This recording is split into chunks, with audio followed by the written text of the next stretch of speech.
आज आगे की बात करेंगे अपन 19वीं शताब्दी में सामाजिक और धार्मिक एवं सांस्कृतिक पुनर्जागरण के बारे में।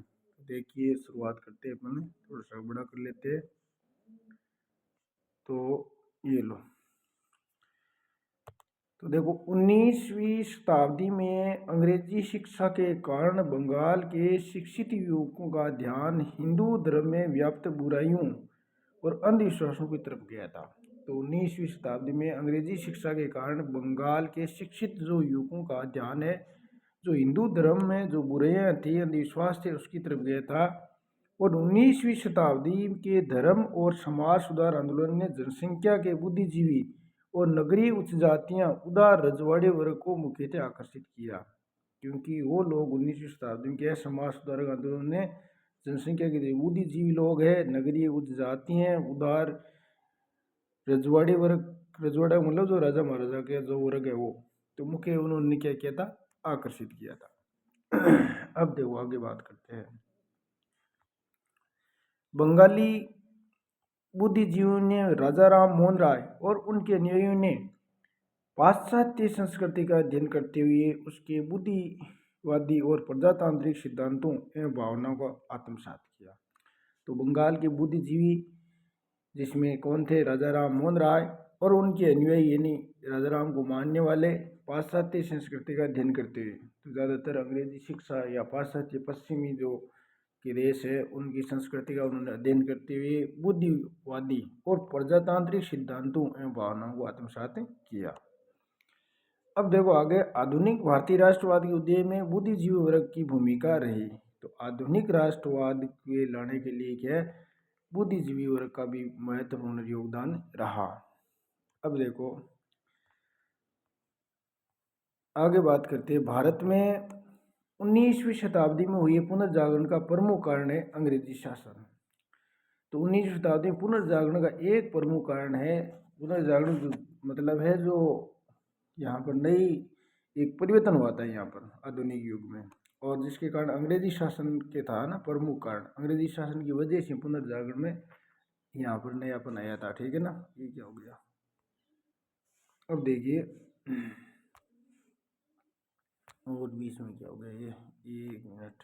अब देखो, तो 19वीं शताब्दी में अंग्रेजी शिक्षा के कारण ये जो परिवर्तन आया पुनर्जागरण में। तो देखो आगे बात करते हैं। अंग्रेजी शासन में राजनीतिक, आर्थिक, सामाजिक एवं सांस्कृतिक जीवन को गहराई से प्रभावित किया।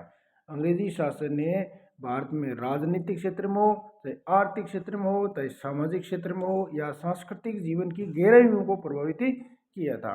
अब देखो, sir William Jones, James Prinsep, Charles Wilkins, Max Muller आदि प्राच्यवादियों ने भारत के गौरवशाली अतीत को खोजकर लोगों के सामने प्रस्तुत किया।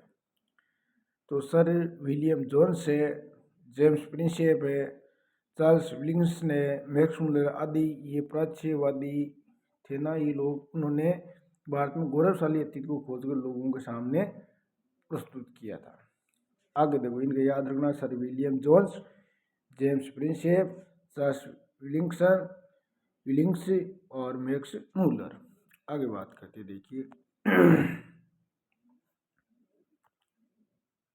ईसाई धर्म प्रचारकों ने भी भारत को अपनी संस्कृति एवं धर्म की रक्षा हेतु प्रयास करने हेतु उत्प्रेरक कार्य भी किया।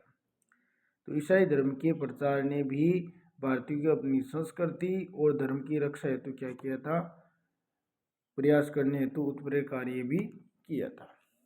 अब बात करते हैं ब्रह्म समाज। अब हम शुरुआत करते हैं ब्रह्म समाज की। तो देखिए, राजा राम मोहन राय, जन्म 1772 में और 1833 में उसकी मृत्यु हुई थी। आधुनिक भारत के प्रथम समाज सुधारक, जिन्हें भारतीय राष्ट्रवाद का जनक कहते हैं और पैगंबर और आधुनिक भारत के पिता के नाम से कहा जाता है ना। तो देखो, इसके भारत दोबारा देखिए, जन्म 72 में हुआ था, मृत्यु 1833 में। आधुनिक भारत के प्रथम समाज सुधारक थे और भारतीय राष्ट्रवाद का जनक कह सकते हैं और पैगंबर भी कह सकते हैं, और आधुनिक भारत के पिता या आधुनिक भारत का अग्रदूत भी कई जगह ये भी नाम मिलता है आपको ना, अग्रदूत, आधुनिक भारत का अग्रदूत। तो ये भी आपका राजा राम मोहन राय था। इनका जन्म बंगाल के हुगली जिले में राधानगर में 22 मई 1772 में हुआ था। तो जन्म कहाँ हुआ था? बंगाल के हुगली जिले, जो हुगली जिले है उसमें हुआ था। जो नदी है हुगली उसके पास में ही जिले का नाम भी हुगली है। तो 22 मई को इसका जन्म हुआ था। अब इनके पिता का नाम रमाकांत देव था। पिता का क्या नाम था? रमाकांत देव। और माता क्या नाम था? तारिणी देवी। माता कौन थी? तारिणी देवी थी। आगे बात करें। अब देखो, इनके पिता रमाकांत देव एवं माता तारिणी देवी थी। यानी इनके पिता रमाकांत देव एवं माता क्या नाम था? तारिणी देवी। अब देखो, ये यानी राय वास्तव में अतीत और भविष्य के मध्य सेतु थे। तो राय है वो वास्तव में अतीत और भविष्य के मध्य सेतु थे। अब देखो, यानी अतीत का मतलब जो प्राचीन और भविष्य का मतलब आने वाले टाइम में, तो उनके बीच का ये काम करते थे। अब देखो, राय को भारत में पत्रकारिता का अग्रदूत और भारतीय भाषा का प्रेस का प्रवर्तक भी माना जाता है। तो राजा राम मोहन राय को पत्रकारिता का अग्रदूत और यानी भारतीय भाषाई प्रेस का प्रवर्तक भी माना जाता है। आगे देखिए आप, इनके पिता को बंगाल के नवाब में राय रया की उपाधि मिली थी। तो उनके पिता को बंगाल के नवाब से राय रया की उपाधि मिली थी। और राजा राम मोहन राय को राम की उपाधि यानी इसके पिता ने दी थी। तो उनके पिता को बंगाल में नवाब से राय राया की उपाधि है वो मिली थी बंगाल के नवाब से, राय राया। और वही राजा राम मोहन राय को राम की उपाधि से उनके पिता ने दी थी। राजा राम मोहन राय को राम की उपाधि किसने दी? उसके पिता ने दी थी। सुभाष चंद्र बोस ने राजा राम को युगदूत की उपाधि दी। तो सुभाष चंद्र बोस ने क्या कहा? युगदूत की सिंह उपाधि दी थी। राजा राम मोहन राय को भारतीय पुनर्जागरण का प्रभात तारा, ये भी इम्पोर्टेंट है इसमें कि प्रभात तारा है, यानी मॉर्निंग, देखो मॉर्निंग स्टार, हाँ, तो मॉर्निंग स्टार पुनर्जागरण का अग्रदूत और 9 दिन का प्रातः का तारा भी कहा जाता है इसको, ठीक है ना। तो ये भी आपको याद रखना, मॉर्निंग स्टार भी कहते हैं उनको, और पुनर्जागरण का अग्रदूत और 9 दिन का प्रातः का तारा भी कहा जाता है। आगे देखो, इसने राय बंगाल में नव जागरण युग के पिता में भी थे। यानी राय बंगाल में नव जागरण के युग में क्या थे? पिता में थे। और भारत में नव जागरण के अग्रदूत, उन्होंने भारत का प्रथम आधुनिक पुरुष भी माना जाता है। यानी इन्हें भारत का प्रथम आधुनिक पुरुष भी माना जाता है। वे अरबी, फारसी, संस्कृत, अंग्रेजी, फ्रेंच, लैटिन, ग्रीक और ये आपकी हिब्रू और जैसी भाषाएं भी जानते थे। इस भाषाओं के जानकार थे। देखिए एक बार ऊपर देख लीजिए, आपको ये कई बार भाषाएं पूछी जाती है कि किस किस भाषाओं के जानकार था। तो देखो, अरबी, फारसी, संस्कृत, अंग्रेजी, फ्रेंच, लैटिन, ग्रीक या यूनानी और हिब्रू, तो इन भाषाओं से वो क्या की जानकारी थी। अब देखो, राजा राम मोहन राय इस्लाम के एकेश्वर, एक देववाद, सूफी मत के रहस्यवाद, ईसाई धर्म के नीतिशास्त्र और पश्चिम के उदारवादी बुद्धिवाद से प्रभावित थे। वो पाश्चात्य दर्शन से अधिक प्रभावित थे। अब देखो, एकेश्वरवाद या एक देववाद, यानी एक ही में विश्वास करने वाले एकेश्वरवाद, एक ही विचारधारा का है ना, वो एकेश्वरवाद। और सूफी मत के रहस्यवादी, ईसाई धर्म के नीतिशास्त्र और पश्चिम में उदारवादी बुद्धिवादी प्रभावित थे। तो ये यहाँ अब आगे बात करते हैं।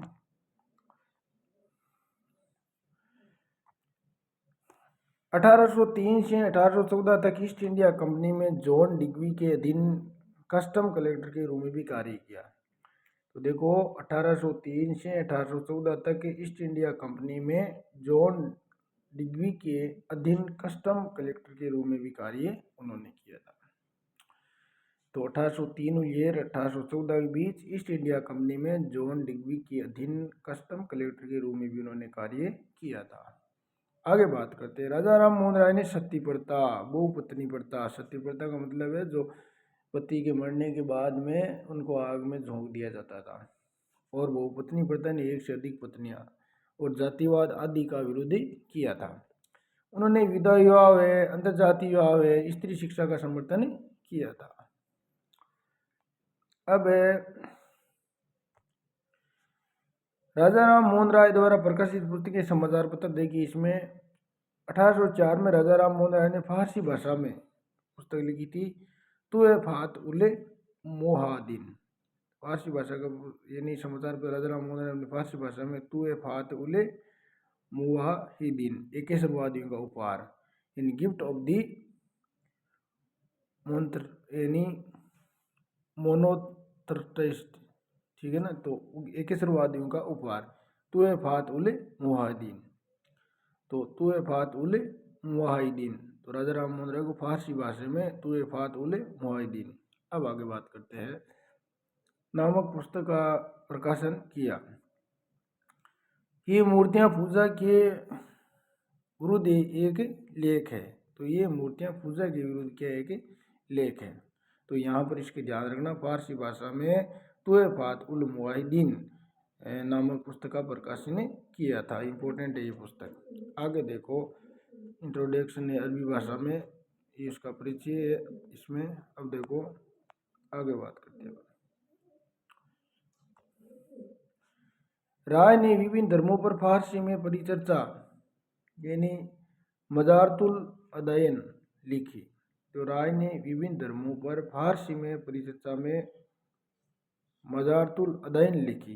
राय ने वेदों, वैदिक ग्रंथों, 5 उपनिषदों, तो देखो राय ने विभिन्न धर्मों पर फारसी में परिचर्चा के लिए मजारतुल अदयन लिखी थी। और राय ने वेदों या वैदिक ग्रंथों, 5 उपनिषदों यानी ईसे, केन, कंठ, मुंडक, मांडुक्य का संस्कृत से बांग्ला में अनुवाद किया। तो ईसे, केन, कंठ, मुंडक, मांडुक्य ये उपनिषद है, 5 उपनिषद है, ईश, केन, कंठ और मुंडक और मांडुक्य। तो संस्कृत से बांग्ला में उन्होंने अनुवाद किया था। अब बात करते हैं,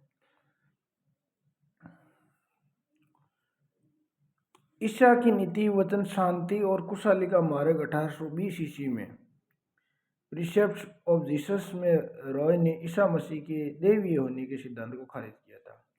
तो ईसा नीति, वचन, शांति और खुशहाली का मार्ग है 1820 में प्रीसेप्ट यानी प्रीसेप्ट्स ऑफ द जीसस में रॉय ने ईसा मसीह के दैवीय होने का सिद्धांत को खारिज कर दिया था। अब देखो हिंदू उत्तराधिकारी नियम, इसकी बात करते हैं।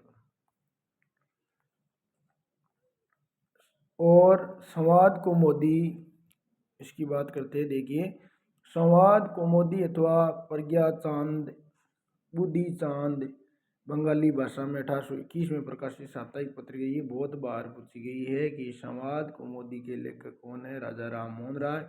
और बंगाली भाषा में 1821 में लिखी थी, या प्रज्ञा चांद या बुद्धि चांद भी कह सकते हैं। आगे बात करें, संवाद कौमुदी किसी भारतीय द्वारा भारतीय भाषा में संपादित या संचालित एवं प्रकाशित प्रथम भारतीय समाचार पत्र था। तो संवाद कौमुदी किसी भारतीय द्वारा भारतीय भाषा में संपादित, संचालित, प्रकाशित होने प्रथम भारतीय समाचार पत्र था। ये भी आपको याद रखना है कि भारतीय समाचार पत्र जो भारतीय भाषा में संचालित न प्रकाशित प्रथम भारतीय समाचार पत्र था, ये भारतीय भाषा में संवाद कौमुदी। आगे बात करते हैं अपने, देखिए मिरातुल अखबार अथवा देखो मिरातुल अखबार अथवा बुद्धि दर्पण फारसी भाषा में 1822 ईस्वी में और अंग्रेजी भाषा में ब्रह्मैनिकल मैगनीज लिखी थी। तो अंग्रेजी भाषा में ब्रह्मैनिकल मैगनीज लिखी थी। आगे बात करो,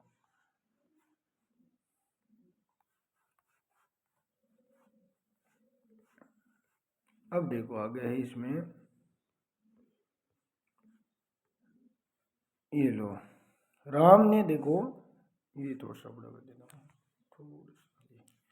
अब देखो कि राम ने फारसी में ईश्वर परक निबंध लिखे थे और राम ने हिंदी में बंगदूत नामक समाचार पत्र 1829 में निकाला। कब निकाला था? बंगदूत नामक समाचार पत्र 1829 में। अब राजा राम मोहन राय द्वारा संस्थापित संस्था, यानी राजा राम मोहन राय द्वारा स्थापित संस्था, देखो पहली संस्था 1815 में राजा राम मोहन राय ने आत्मीय सभा का गठन किया। ये बहुत बार क्वेश्चन पूछा गया है कि राजा राम मोहन राय ने आत्मीय सभा का गठन कब किया? तो 1815 में किया था। ये आपको याद रखना है। अब देखो आगे बात करते हैं अपने, और ये आत्मीय सभा, देखो इसको बात दीजिए, आत्मीय सभा का गठन किया। और आत्मीय सभा सभी विरोधी संगठन, यानी आत्मीय सभा सत्ती विरोधी संगठन था, सत्ती प्रथा का विरोधी संगठन था, जिसमें द्वारकानाथ ठाकुर भी शामिल थे। तो कई बार ये भी पूछा जाता है कि द्वारकानाथ ठाकुर इसमें सत्ती प्रथा के विरोधी संगठन में शामिल थे। अब देखो, राम ने 1817 में कलकत्ता में हिंदू कॉलेज की स्थापना में डेविड हेयर और अलेक्जेंडर डफ का सहयोग मिला, और डेविड हेयर डच गढ़ीसाज था। तो ये इंपॉर्टेंट है यहाँ पर कि राय ने 1817 में कलकत्ता में हिंदू कॉलेज की जब स्थापना हुई तब डेविड हेयर और अलेक्जेंडर डफ का सहयोग मिला था। तो ये याद रखना, डेविड हेयर डच गढ़ीसाज था। अब देखो आगे बात करते हैं अपने, हिंदू कॉलेज बाद में डलहौजी के समय प्रेसिडेंसी कॉलेज बना था। हिंदू कॉलेज बाद में डलहौजी के समय क्या बना था? प्रेसिडेंसी कॉलेज बना। उन्होंने 1817 में कलकत्ता में एक अंग्रेजी स्कूल की स्थापना की। तो उन्होंने 1817 में कलकत्ता में क्या की थी? एक अंग्रेजी स्कूल की स्थापना भी की थी। तो हिंदू कॉलेज बाद में डलहौजी के समय ये क्या बना? प्रेसिडेंसी कॉलेज बन गया था। और 1817 में कलकत्ता में एक अंग्रेजी स्कूल की स्थापना की थी। 1825 में राय कलकत्ता में वेदांत कॉलेज एवं 1816 में वेदांत सोसाइटी की स्थापना की। ये भी इम्पोर्टेंट है इसमें कि 1825 में राय ने कलकत्ता में वेदांत कॉलेज और 1816 में वेदांत सोसाइटी क्या की थी? स्थापना की थी। आगे बात करते हैं, विलियम एडम्स नामक बैप्टिस्ट मिशनरी 1821 में राजा राम मोहन राय के साथ एकेश्वरवादी विचारों पर आधारभूत, देखो आधारभूत यूनिटेरियन सोसाइटी मिशन की स्थापना की। इसको देखो ऊपर कर देता हूँ, ये पूरा देखिए दोबारा इसको, कि विलियम एडम्स नामक बैप्टिस्ट मिशनरी है, उसने 1821 में राजा राम मोहन राय के साथ एकेश्वरवादी विचारधारा पर, यानी एकेश्वर विचारधारा आधार पर यूनिटेरियन सोसाइटी मिशन की स्थापना कलकत्ता में की थी। आगे देखो 20 अगस्त, ये वेरी वेरी इंपॉर्टेंट है, कोई बहुत बार एग्जाम में पूछा गया है कि 20 अगस्त 1828 में राजा राम मोहन राय ने ब्रह्म समाज यानी संप्रदाय गॉड सोसाइटी की स्थापना कलकत्ता में की, जो आगे चलकर ब्रह्म समाज कहलाया। तो ब्रह्म समाज या संप्रदाय या गॉड सोसाइटी की स्थापना कलकत्ता में उन्होंने 20 अगस्त 1828 में की थी। अब देखो सती प्रथा कानून 1821 में जब राजा राम मोहन राय बड़े भाई जगमोहन की पत्नी सती हुई थी। तो 1821 में जब राजा राम मोहन राय का बड़ा भाई था जगमोहन की पत्नी क्या हुई थी? सती हो गई थी। तो उन्होंने सती प्रथा के विरुद्ध आंदोलन चलाने का निश्चय किया था। उसको पीड़ा से नहीं कि ये बहुत ही गलत हुआ है। और राजा राम ने 1819 में काशीनाथ यानी तरकावागिस जैसी सती प्रथा समर्थकों को उपदेश की। तो राजा राम ने 1821 में काशीनाथ तरकावागिस जैसी सती प्रथा समर्थकों पर क्या की थी? बहस की थी। अब देखो आगे बात करते हैं अपन, राजा राम मोहन राय ने अपने, देखो कि राजा राम मोहन राय ने अपने अखबारों में संवाद कौमुदी के माध्यम से सती प्रथा का विरोध किया था। और समाचार दर्पण, बंगदूत जैसे अखबारों ने भी राय का समर्थन किया। तो समाचार दर्पण और ये जो बंगदूत जैसे अखबारों ने उसका समर्थन किया। राजा राम मोहन राय के सामाजिक और धार्मिक कृत्यों का विरोध करने के लिए समाचार चंद्रिका नामक पत्रिका का प्रकाशन 1822 में शुरू हुआ था। तो राजा राम मोहन राय ने सामाजिक और धार्मिक कृतियों का विरोध करने के लिए समाचार चंद्रिका नामक पत्रिका का प्रकाशन 1822 में शुरू हुआ था। और समाचार चंद्रिका के संस्थापक, देखो इसको दोबारा देख लीजिए, ऊपर कर देता हूँ। अब देखिए यहाँ पर कि राजा राम मोहन राय के सामाजिक और धार्मिक कृतियों का विरोध करने के लिए समाचार चंद्रिका नामक पत्रिका का प्रकाशन 1822 में शुरू हुआ। ये वेरी वेरी इंपॉर्टेंट है कि समाचार चंद्रिका का प्रकाशन कब हुआ, 1822 में हुआ। उसमें सामाजिक धार्मिक कुरीतियों का विरोध है वो किया गया था। आगे देखो, समाचार चंद्रिका के संस्थापक है भवानी चरण बंदोपाध्याय थे और पहले संवाद को मोदी से जुड़े हुए थे। तो संस्थापक यानी समाचार चंद्रिका के संस्थापक के पूछा जाए तो भवानी चरण बंदोपाध्याय थे और वे पहले संवाद को मोदी से जुड़े हुए थे। आगे बात करते हैं अपन। आगे इसमें लिखा है कि इनके प्रयासों में फलस्वरूप गवर्नर जनरल बेंटिक द्वारा 4 दिसंबर 1829 में सती प्रथा प्रतिबंध करने के लिए अधिनियम 17 पारित करके सती प्रथा गैर कानूनी घोषित। ये क्वेश्चन भी बहुत बार एग्जाम में आया है कि राजाराम के प्रयासों से ही गवर्नर जनरल कौन था, विलियम बेंटिक था। और 4 दिसंबर 1829 को सती प्रथा प्रतिबंधित करने के लिए अधिनियम पूछा गया है। अधिनियम 17 के तहत सती प्रथा को गैर कानूनी घोषित कर दिया गया था। अब बात करते हैं अकबर, जहांगीर, गुरु अमरदास, अहिल्याबाई होलकर, पेशवा, तंजौर के राजा, गोवा के पुर्तगाली गवर्नर यानी अलबुकर्क ने भी सती प्रथा को हत उत्साहित करने की कोशिश की। तो उन्होंने भी प्रयास किया था सती प्रथा। अकबर है, जहांगीर, गुरु अमरदास है, अहिल्याबाई होलकर, पेशवा है, तंजौर के राजा और गोवा के पुर्तगाली गवर्नर कौन था, अलबुकर्क ने भी सती प्रथा को हत उत्साहित करने की कोशिश की। उन्होंने भी सती प्रथा को खत्म करने के लिए अभियान चलाए थे। अब बात करते हैं अपन आगे, देखिए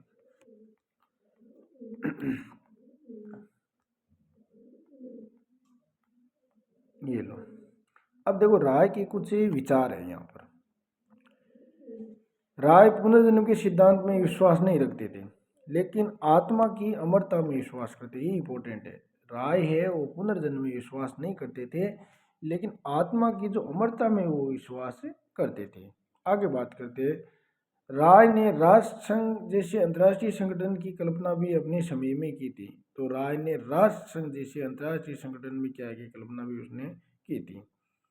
राय अंतर्राष्ट्रीयता के पक्षधर थे। राय किसके पक्ष थे, अंतर्राष्ट्रीयता के पक्षधर थे। अब देखो बात करते हैं, राय ने धन का निष्कासन रोकने के लिए यूरोपीय को स्थायी रूप से भारत में बसने पर जोर दिया था। तो राय ने धन का निष्कासन रोकने के लिए यूरोपियों को स्थायी रूप से भारत में बसने पर जोर भी दिया था। अब देखो धन निष्कासन हो रहा था, उनके लिए यूरोपियों को यहाँ बसाना जरूरी नहीं तो धन यूरोप में चला जाएगा। अब देखो, अब है राय ने अंग्रेजों द्वारा पारित प्रेस एक्ट विरुद्ध किया था। तो राय ने अंग्रेजों द्वारा पारित प्रेस एक्ट का विरोध किया था। जो वर्नाकुलर प्रेस एक्ट था ना, उसका उन्होंने विरोध किया था। अब देखो उन्होंने 1823 इसमें प्रेस एक्ट के विरुद्ध गवर्नर जनरल की परिषद, तो देखो ये सॉरी भाई ये जो प्रेस एक्ट है उसका विरोध किया उन्होंने। और 1829 में प्रेस एक्ट के विरुद्ध गवर्नर जनरल की परिषद लंदन की प्रिवी काउंसिल में अपील की थी। तो 1823 में प्रेस एक्ट के विरुद्ध गवर्नर जनरल की परिषद लंदन की प्रिवी काउंसिल में अपील की। 1827 में जूरी कानून के विरुद्ध ब्रिटिश संसद के दोनों सदनों में भी अपील की कि जूरी कानून है वो भी है अंग्रेजों का है वो समाप्त होना चाहिए, है ना, इसके साथ भी न्याय हो रहा है। तो ब्रिटिश संसद दोनों सदनों से ये अपील की थी। अब देखो आगे बात करते हैं, अलेक्जेंडर डफ नामक स्कॉटिश धर्म प्रचारक ने शिक्षा के क्षेत्र में राय को सहयोग दिया। अलेक्जेंडर डफ नामक है स्कॉटिश धर्म प्रचार की शिक्षा के क्षेत्र में भी राय को सहयोग दिया था। आगे बात करते हैं अपने कि ब्रह्म समाज के प्रथम सचिव एक दलित ताराचंद्र चक्रवर्ती भी थे। ये भी आपको ध्यान रखना है कि ब्रह्म समाज के प्रथम सचिव है एक दलित ताराचंद चक्रवर्ती भी थे। ब्रह्म समाज के प्रत्येक शनिवार को चर्चा होती थी। इसका उद्देश्य शाश्वत सर्वधार अपरिवर्त्य निराकार ईश्वर की पूजा थी, जो सारे विश्व का कर्ता एवं रक्षक है। तो प्रत्येक शनिवार को पूजा उद्देश्य था शाश्वत सर्वाधार है, अपरिवर्त्य निराकार ईश्वर है, ईश्वर की पूजा थी जो सारे ईश्वर का कर्ता एवं रक्षक है। आगे बात करते हैं। अब देखो कि राय को ताराचंद चक्रवर्ती एवं चंद्रशेखर देव ने पृथक पूजा स्थल की स्थापना का सुझाव दिया। तो राय को ताराचंद चक्रवर्ती और चंद्रशेखर देव ने पृथक पूजा स्थल की स्थापना का सुझाव भी दिया था।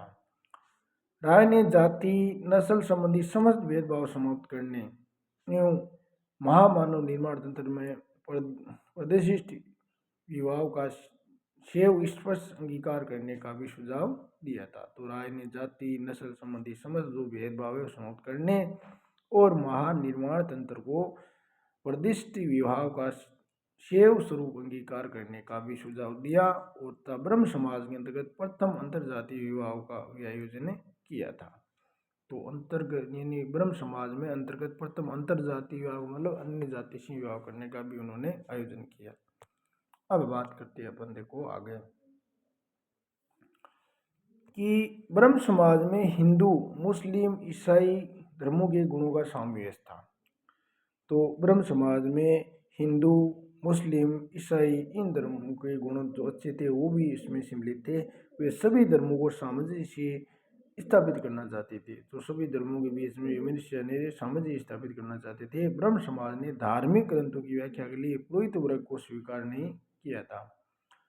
तो उन्होंने ग्रंथ यानी ब्रह्म समाज ने धार्मिक ग्रंथों की व्याख्या के लिए पुरोहित वर्ग को स्वीकार नहीं किया था।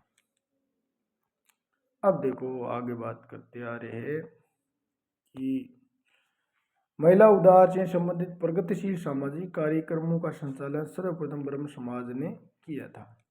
तो महिला उदार से संबंधित प्रगतिशील सामाजिक कार्यक्रमों का संचालन सर्वप्रथम किसने किया था? ब्रह्म समाज ने किया था। ब्रह्म समाज में शुष्क बौद्धिकता थी और तथा भावनाओं का अभाव था।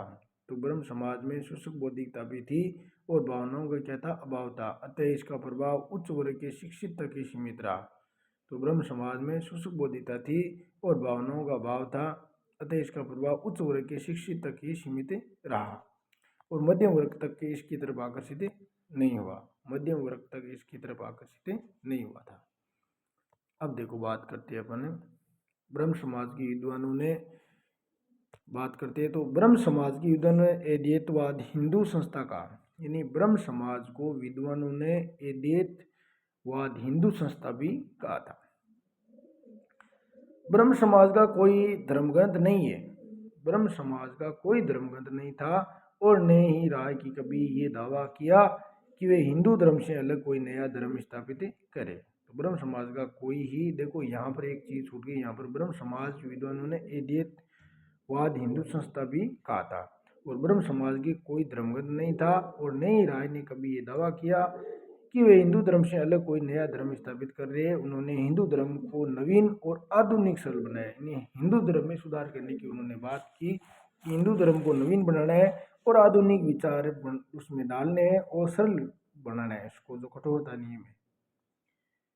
राय भारतीय दर्शन की अपेक्षा पाश्चात्य दर्शन से अधिक प्रभावित थे। ज़्यादातर वो किससे? पाश्चात्य दर्शन, जो पश्चिमी जो पाश्चात्य दर्शन से ज़्यादा प्रभावित थे पश्चिमी देशों से। उन्होंने अंग्रेजी शिक्षा की वकालत की। आगे बात करते हैं राजा राम मोहन राय। देखो राजा राम मोहन राय ब्रिटिश शासन के समर्थक थे और भारत की तुरंत तो ब्रिटिश शासन के समर्थक थे। और आगे देखो तो भारत की तुरंत स्वतंत्रता ने चाहकर प्रशासन में भारतीयों की हिस्सेदारी चाहते थे। तुरंत स्वतंत्रता ने चाहकर वो भारतीयों की प्रशासन में हिस्सेदारी वो राजा राम मोहन राय वो चाहते थे। राय ने न्यायालय में शासकीय भाषा के लिए फारसी के स्थान पर अंग्रेजी का समर्थन किया था। यानी राजा राम मोहन राय न्यायालय के शासकीय भाषा में फारसी के स्थान पर अंग्रेजी का समर्थन किया, जिससे लोगों को नवजागरण आ सके, नए विचार उसमें आ सके। राय ने न्याय की जूरी प्रथा का समर्थन किया। तो राय ने जूरी प्रथा है उसका उन्होंने क्या किया था, समर्थन किया था। अब देखो, प्रेस की स्वतंत्रता, जूरी द्वारा न्याय और शक्तियों का पृथक्करण है, सरकारी सेवाओं का भारतीयकरण जैसी मांगे सर्वप्रथम राजा राम मोहन राय ने की थी। प्रेस की स्वतंत्रता मिलनी चाहिए, जूरी द्वारा न्याय, शक्तियों का पृथक्करण और सरकारी सेवाओं का भारतीयकरण जैसी मांगे सर्वप्रथम राजा राम मोहन राय ने की थी। आगे बात करते हैं अपन, देखिए राय 1821 में नेपल्स की क्रांति विफलता से दुखी हुए थे। तो राय है वो 1821 में नेपल्स की क्रांति की विफलता से वो दुखी हो गए थे तथा 1823 में स्पेनिश और अमेरिका की क्रांति सफलता पर सार्वजनिक भोज दिया था। तो स्पेनिश अमेरिका की क्रांति की सफलता पर सार्वजनिक उन्होंने भोज भी दिया था। उन्होंने आयरलैंड के जमींदारों के अत्याचारों की भी सार्वजनिक रूप से निंदा की थी। तो आयरलैंड में जमींदार अत्याचार करे थे, उनकी सार्वजनिक रूप से उन्होंने क्या की थी, निंदा की थी। राय ने स्थायी बंदोबस्त का समर्थन किया था। तो राय ने क्या, स्थायी बंदोबस्त का समर्थन भी किया था। दोस्तों, ये जो अपन पढ़ रहे हैं यहाँ पर कोई फालतू बकवास नहीं फैला जाएगा कि आपका कोई समय खराब हो। अपन केवल जो पढ़ाई से संबंधित ही यहाँ पर बात करेंगे, लाइन टू लाइन आपको पढ़ाएंगे, आपका समय बिल्कुल भी वेस्ट नहीं करेंगे। जो अन्य यूट्यूबर करते हैं इस तरह नहीं होगा। उन्होंने सार्वजनिक रूप से घोषणा की कि अगर अगर संसद सुधार बिल, रिफॉर्म बिल पास करने में असफल रही तो ब्रिटिश साम्राज्य छोड़कर चले जाएंगे। उन्होंने सार्वजनिक रूप से घोषणा की कि अगर संसद सुधार बिल पास करने में असफल रही तो ब्रिटिश साम्राज्य छोड़कर वो चले जाएंगे, ऐसा कहा था। ब्रिटिश संसद द्वारा भारतीय मामलों पर परामर्श किए जाने वाले वे प्रथम भारतीय थे। तो ब्रिटिश संसद द्वारा भारतीय मामलों पर परामर्श किए जाने वाले वे प्रथम भारतीय थे। अब देखो, बात करते हैं राजा राम मोहन राय की इंग्लैंड यात्रा। राजा राम मोहन राय ने 1830 में मुगल बादशाह अकबर द्वितीय ने राजा की उपाधि, ये बहुत बार पूछा जाता है कि राजा की उपाधि है अकबर द्वितीय ने दी थी किसको, राजा की, राजा राम मोहन राय को। तो राजा की उपाधि अकबर द्वितीय ने दी थी। और अपने दूत के रूप में तत्कालीन ब्रिटिश सम्राट यानी विलियम चतुर्थ के दरबार में अपनी मुगल बादशाह की पेंशन बढ़ाने की बातचीत के लिए इंग्लैंड भी भेजा था।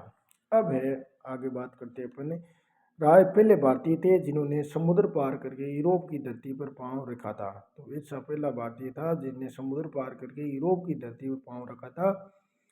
वह आलफिन नामक जहाज से इंग्लैंड गया था। किस जहाज से गया था, आलफिन जहाज से गया था। कौन, राजा राम मोहन राय।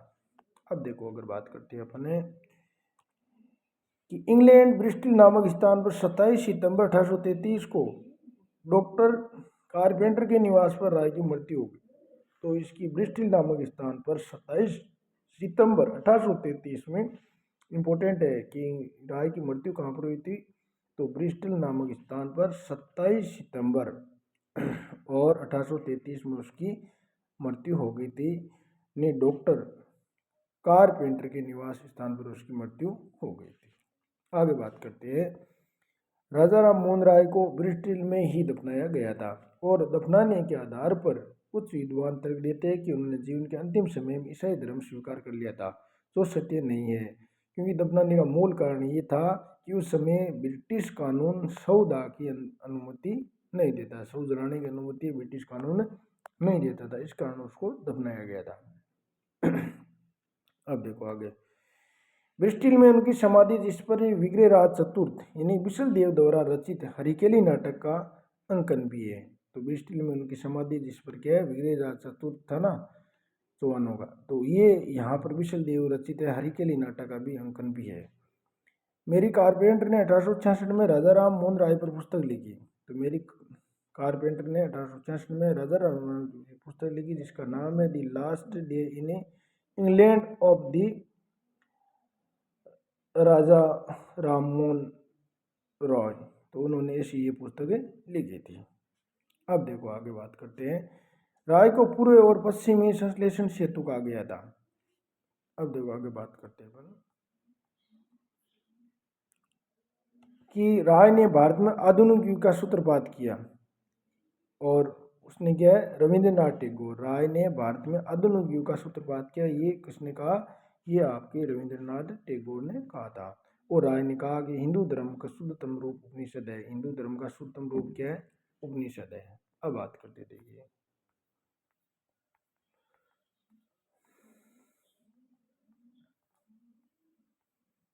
अब देखो, राय को मूर्ति पूजा के विरुद्ध में सुब्रमण्यम शास्त्री से विवाद करना पड़ा था। तो मूर्ति पूजा का है राजा राम ने विरोध किया था। और किससे सामना हुआ था, सुब्रमण्यम शास्त्री से। कि मूर्ति पूजा का कोई मतलब ही नहीं है, राजा राम ने सका। राय ने भारत में आज़ादी प्राप्त करने के लिए संवैधानिक आंदोलन का एक तरीके के रूप में समर्थन किया था। तो संवैधानिक आंदोलन के एक तरीके के रूप में समर्थन भी दिया था उन्होंने। और आगे बात करते हैं, अब देखो इसकी, राजा राम मोहन राय के बाद ब्रह्म समाज। इसके बाद में देखो ब्रह्म समाज का क्या होता है। राय की मृत्यु के बाद महर्षि द्वारकानाथ टैगोर ने और राय के इंग्लैंड प्रवास के दौरान पंडित रामचंद्र विद्या वागिश ने ब्रह्म समाज का संचालन किया। तो राय की मृत्यु के बाद में महर्षि द्वारकानाथ टैगोर ने और राय के इंग्लैंड प्रवास के दौरान पंडित रामचंद्र विद्या वागिश ने ब्रह्म समाज का क्या किया था, संचालन किया था। आगे बात करते हैं अपन, देखो कि राय के बाद इन देवेंद्रनाथ टैगोर ने ब्रह्म समाज के अनुप्रणीत इन्हें पुनर्जीवित किया था। ये याद रखना है, देवेंद्रनाथ टैगोर है उसको ब्रह्म समाज को दोबारा उन्होंने पुनर्जीवित किया था। अब देखो संचालन, देखो ये था ना, पंडित रामचंद्र विद्या वागिश ने भी ब्रह्म समाज का संचालन किया था। अब देखो राम की मृत्यु के बाद में पूछा जाए तो आपको महर्षि द्वारकानाथ टैगोर ने और राय के इंग्लैंड में प्रवास के दौरान पंडित रामचंद्र विद्या वागिश ने भी ब्रह्म समाज का संचालन किया। उसके बाद में राय के बाद देवेंद्रनाथ टैगोर ने भी ब्रह्म समाज को पुनर्जीवित किया था। देवेंद्रनाथ को प्रिंस की उपाधि भी मिली थी। तो देवेंद्रनाथ को कौन सी उपाधि मिली, प्रिंस की उपाधि है वो मिली थी। आगे बात करते हैं अपन, देखिए अब देखिए इसमें है कि महर्षि द्वारकानाथ के बाद उनके पुत्र देवेंद्रनाथ टैगोर 1817-1905 में ब्रह्म समाज का संचालन किया। तो महर्षि द्वारकानाथ के बाद उनके पुत्र कौन था, देवेंद्रनाथ टैगोर ने 1817-1905 में ब्रह्म समाज का संचालन किया था। अब बात करते हैं देवेंद्रनाथ टैगोर कलकत्ता में जोरासांकी में तत्व रंजित सभा, क्या नाम है, तत्व रंजित सभा तथा बाद में तत्व बोधिनी सभा की स्थापना भी की थी। तत्व रंजिनी सभा तथा बाद में तत्व बोधिनी सभा की स्थापना भी की तथा तत्व बोधिनी पत्रिका का 1839 में प्रकाशन किया था। तो तत्व बोधिनी पत्रिका का प्रकाशन कब किया, 1839 में किया, जो ब्रह्म समाज का मुखपत्र थी। ब्रह्म समाज की ये मुखपत्र थी। आगे बात करते हैं अपन, अब है ब्रह्म समाज का प्रतिज्ञा पत्र देवेंद्रनाथ टैगोर ने तैयार किया। ब्रह्म समाज का प्रतिज्ञा पत्र है वो किसने तैयार किया था, देवेंद्रनाथ टैगोर ने तैयार किया था। देवेंद्रनाथ ने 1840 में तत्व बोधिनी स्कूल की स्थापना की। किसकी स्थापना की थी, तत्व बोधिनी स्कूल की। और इसमें अक्षय कुमार ने अध्यापक बनाया गया था। तो अक्षय कुमार को अध्यापक बनाया गया। स्कूल में अन्य सदस्य थे राजेंद्र लाल मित्तर, ईश्वर चंद्र विद्यासागर, ताराचंद्र चक्रवर्ती और प्यारे चंद्र मित्तर, ये भी उसके सदस्य थे। अब देखो आज बात की देवेंद्रनाथ ने, इसकी बात करें कि देवेंद्रनाथ ने 1843 में ब्रह्म समाज की सदस्यता ग्रहण की थी। तो देवेंद्रनाथ ने ब्रह्म समाज की सदस्यता ग्रहण कब की, 1843 में। और देवेंद्रनाथ ने ब्रह्म धर्म नामक धार्मिक पुस्तक का संकलन किया था। तो ब्रह्म नामक धार्मिक पुस्तक का भी उन्होंने संकलन किया था। देवेंद्रनाथ ने 1857 में केशव चंद्र सेन को ब्रह्म समाज का सदस्य बनाया गया था। तो देवेंद्रनाथ ने 1857 में केशव चंद्र सेन को ब्रह्म समाज का क्या बनाया, सदस्य बनाया। और 1862 में आचार्य पद पर भी नियुक्त किया था। 1862 में आचार्य पद पर भी क्या नियुक्त किया था। अब बात करते हैं, देखिए आचार्य केशव चंद्र सेन।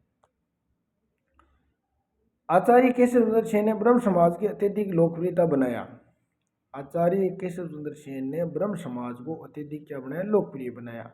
और उसे अखिल भारतीय स्वरूप प्रदान किया था। तो उसे अखिल भारतीय स्वरूप भी प्रदान किया गया था। केशव चंद्र सेन के प्रयासों से ब्रह्म समाज आंदोलन का तेजी से विकास हुआ था। केशव चंद्र सेन के प्रयासों से ब्रह्म समाज आंदोलन का तेजी से क्या हुआ था, विकास हुआ था। उसकी शाखाएं बंगाल, मद्रास, उत्तर प्रदेश, पंजाब में खुली थी। ज़्यादातर शाखाएं बंगाल, मद्रास, उत्तर प्रदेश, पंजाब में खुली थी। अब बात करते हैं अपने आगे। 1861 में केशव चंद्र सेन ने इंडियन मिरर नामक प्रथम भारतीय दैनिक संपादन किया था। 1861 में केशव चंद्र सेन ने इंडियन मिरर नामक प्रथम भारतीय दैनिक संपादन किया था। ये किसी भारतीय द्वारा संपादित प्रथम दैनिक अखबार था। ये किसी भारतीय द्वारा संपादित प्रथम दैनिक अखबार था। अब देखो, केशव चंद्र सेन के नेतृत्व में ब्रह्म समाज नारी शिक्षा के लिए आंदोलन चलाया था। केशव चंद्र सेन के नेतृत्व में ब्रह्म समाज ने नारी शिक्षा के संबंध में, ये याद रखना यहाँ पर 1861 में केशव चंद्र सेन ने इंडियन मिरर नामक प्रथम भारतीय दैनिक का संपादन किया था। ये बहुत बार एग्जाम में पूछ चुकी है, इंडियन मिरर। तो ये केशव चंद्र सेन की 1861 में और दैनिक संपादन किया था, प्रथम भारतीय दैनिक का संपादन किया था ये। अब देखो आगे बात करते हैं। Keshav Chandra Sen laws of life पुस्तक लिखी। कौन सी पुस्तक लिखी? Laws of life. ये पुस्तक किसने लिखी? केशव चंद्र सेन ने लिखी थी। आगे बात करते देखिए अपन,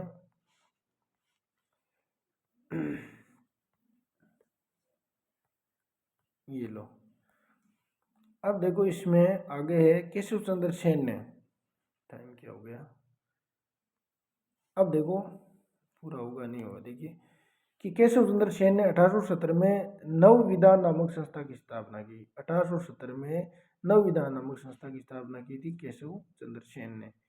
बाद में केशव चंद्र सेन के उत्तर यानी उदारवादी विचारों के कारण ब्रह्म समाज में फूट पड़ गई थी। तो बाद में केशव चंद्र के उदारवादी विचारों के कारण ब्रह्म समाज में क्या पड़ गई थी? फूट पड़ गई थी।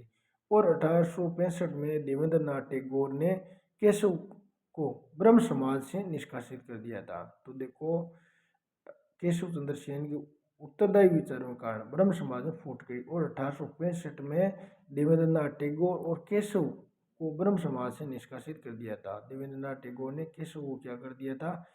निष्कासित कर दिया था। यहाँ पर फूट पड़ गई 1865 में। यह आपको याद रखना है, किसके बीच में? देवेंद्र नाथ और केशव चंद्र के बीच में फूट पड़ गई थी 1865 में। आगे देखो बात करते हैं अपन कि 1866 में ब्रह्म समाज के पहले विभाजन के बाद देवेंद्र नाथ ने आदि ब्रह्म समाज बनाया। तो अलग समाज बना दिया किसने? देवेंद्र नाथ टैगोर ने 1866 में। जिसका नाम क्या रखा? आदि ब्रह्म समाज बनाया गया। और केशव चंद्र सेन भारतीय ब्रह्म समाज बनाया था। आगे जाकर के वो जो केस देखो दोनों अलग अलग बना लिए। यहाँ पर जब टुकड़े 1866 में क्या है, विभाजन के बाद देवेंद्र नाथ ने तो आदि ब्रह्म समाज बनाया और केशव चंद्र सेन ने क्या बनाया? भारतीय ब्रह्म समाज। भारतीय ब्रह्म, दोनों ने अलग अलग अपने वो समाज बना लिए थे। तो केशव चंद्र सेन ने कौन सा बनाया? भारतीय ब्रह्म समाज। और आदि ब्रह्म समाज बनाया था किसने? देवेंद्र नाथ ने। आगे बात करते हैं। आदि ब्रह्म समाज अपने को हिंदू धर्म का अंग मानता है, जबकि भारतीय ब्रह्म समाज अपने को सब धर्मों का समान मानता है। तो भारतीय ब्रह्म समाज है वो सभी धर्मों का समाज मानता है। आगे बात करिए देखिए। अब है कि केशव चंद्र सेन ने इससे पहले 1860 ईस्वी में संगत सभा की स्थापना की थी। तो केशव चंद्र सेन ने इससे पहले 1860 में कौन सी सभा की स्थापना की? संगत सभा की स्थापना की थी। आगे बात करते देखिए।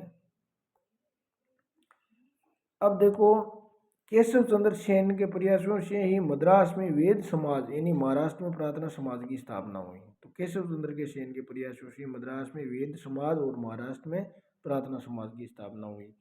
1872 में केशव चंद्र सेन ने सरकार से ब्रह्म विवाह अधिनियम नेटिव मैरिज एक्ट पारित करवाया। 1872 में केशव चंद्र सेन ने क्या किया? सरकार से ब्रह्म विवाह अधिनियम पारित नेटिव मैरिज एक्ट पारित 1872 में करवाया था। और अंतरजातीय विवाह और विधवा पुनर्विवाह अधिनियम भी कहा जाता है इसमें।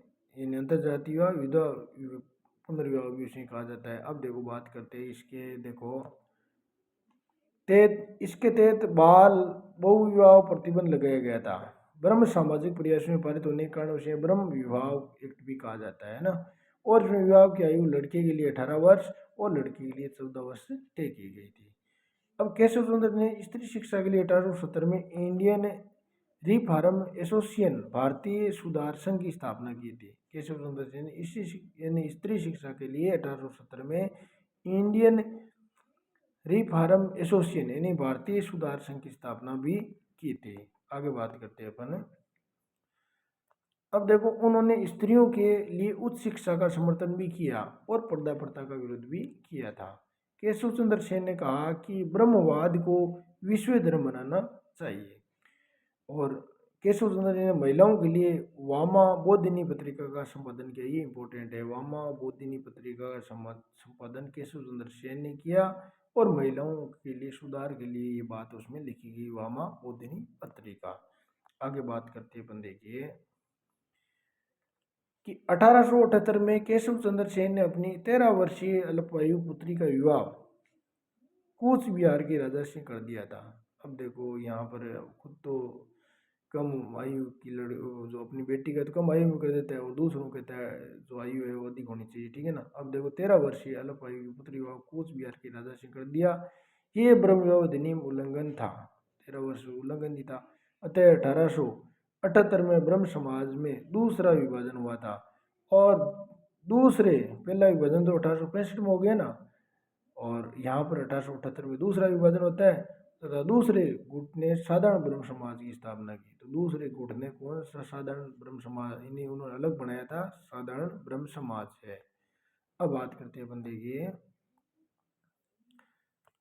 कि साधारण ब्रह्म समाज की स्थापना आनंद मोहन बोस के सिद्धांतों पर आधारित हुई। साधारण ब्रह्म समाज की स्थापना किसके सिद्धांत, यानी आनंद मोहन बोस के सिद्धांतों पर हुई थी। इसके दूसरे सदस्य थे शिवनाथ शास्त्री, विपिन चंद्र पाल और द्वारिकानाथ यानी गांगुली और सुरेंद्रनाथ बनर्जी। दूसरे सदस्य उसमें कौन थे? शिवनाथ शास्त्री, विपिन चंद्र पाल, द्वारिकानाथ और गांगुली सुरेंद्रनाथ बनर्जी, ये भी थे।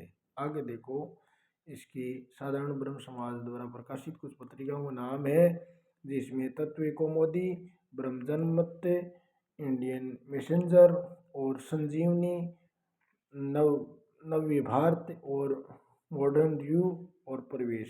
दोबारा देखिए, तत्व कौमुदी, ब्रह्म जनमत, इंडियन मैसेंजर, संजीवनी, नव्य भारत और मॉडर्न रिव्यू और प्रवेश, ये साधारण ब्रह्म समाज द्वारा प्रकाशित पत्रिकाएं। लाहौर में ब्रह्म समाज की स्थापना 1863 में हुई थी। लाहौर वर्तमान में पाकिस्तान में है। आगे देखो, अपन बात करते हैं। ये क्या हो गया? तो इस तरह देखो, ये राजा राम जो मोहन राय है, ब्रह्म समाज के बारे में अपन अच्छी तरह पढ़ लिया है। अब दोस्तों, आपको केवल पढ़ाई से संबंधित बात होगी, यहाँ पर जुड़ सकते हैं, चाहे लेक्चरर हो, चाहे असिस्टेंट प्रोफेसर हो, चाहे यूजीसी नेट हो, किसी भी तैयारी करो, आप यहाँ जुड़ जाना, पूरा आधुनिक कराया जाएगा। धन्यवाद।